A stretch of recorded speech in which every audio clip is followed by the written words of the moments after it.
Hi everyone, welcome to channel. నేను మీ anchor Saritha. ఈరోజు మనతో పాటు వాస్తు పండితులు, అస్ట్రాలజీ శ్రీ శివప్రసాద్ గురూజీ గారు ఉన్నారు. ఆయనతో మాట్లాడదాం. నమస్తే గురూజీ. ఆశీర్వచనం తల్లి.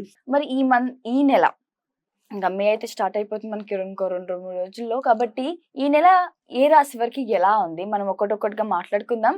ప్రధానంగా అంటే ఒకవేళ వాళ్ళకి ఆ రాశి నుంచి ఏమైనా ఇబ్బందులు ఉంటే తగు చర్యలు కూడా మీరు మాకు వివరించండి. తప్పకుండా. గురుగారు, సింహం రాశి వారికి ఈ నెల ఎలాగుంది, వాళ్ళు తగిన చర్యలు ఏం తీసుకోవాలి? సో దాని గురించి మీ వివరణ. శ్రీ మహాగణాధిపతయే నమః. ఐం మహాసరస్వత్యే నమః. శ్రీ లలితాంబికాదేవియే నమః. సింహరాశి వారికి ఈ మే నెల అంతా కూడా ఎలా ఉంటుంది అంటే అద్భుతముగా ఉంది అని తెలియజేస్తున్నాను. చాలా అనుకూలవంతమైనటువంటి ఫలితాలు ఉన్నాయి. వీళ్ళ మాటకు విలువ పెరుగుతుంది, మాటకు ప్రాధాన్యతనిస్తారు, నలుగురు గౌరవిస్తారు వీళ్ళను. అరే, ఎన్ని రోజులకు వచ్చినావయ్యా నువ్వు ఆ రోజు చెప్పింది మాకు మేలు జరిగింది అని ప్రశంసలు అందుకునేటువంటి విధానముగా ఉంటుంది గాక, శారీరకమైనటువంటి శ్రమ ఉంటుంది, కానీ శ్రమకు తగినటువంటి ఫలితము తప్పకుండా వీళ్లకు ఉంటుంది గాక. తప్పకుండా అనుకూలముగా ఎక్కడికి వెళ్ళినా ధనము గురించి ఎటువంటి ఇబ్బంది ఉండదు, వస్తుంది. ధనము వచ్చేది ఉంటేనే వెళతారు.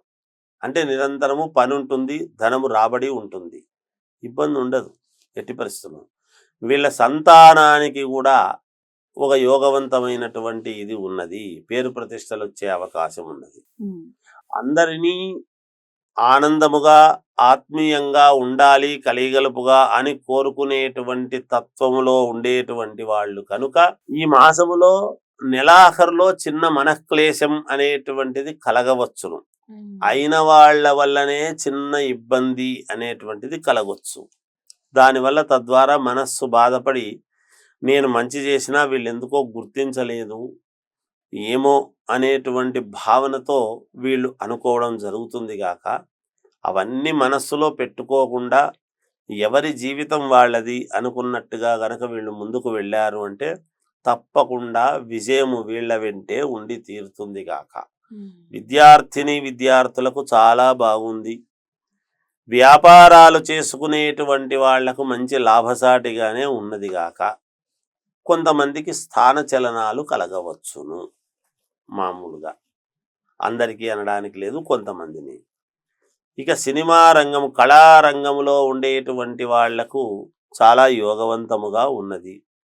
రాజకీయాలలో ఉండేటువంటి వాళ్లకు కూడా ఖచ్చితంగా వీళ్ళు రాజ్యాధికారాన్ని పొందబోతున్నారు అనేటువంటి విషయాన్ని మనము చెప్పవచ్చును ఈ రాశి వాళ్లకు.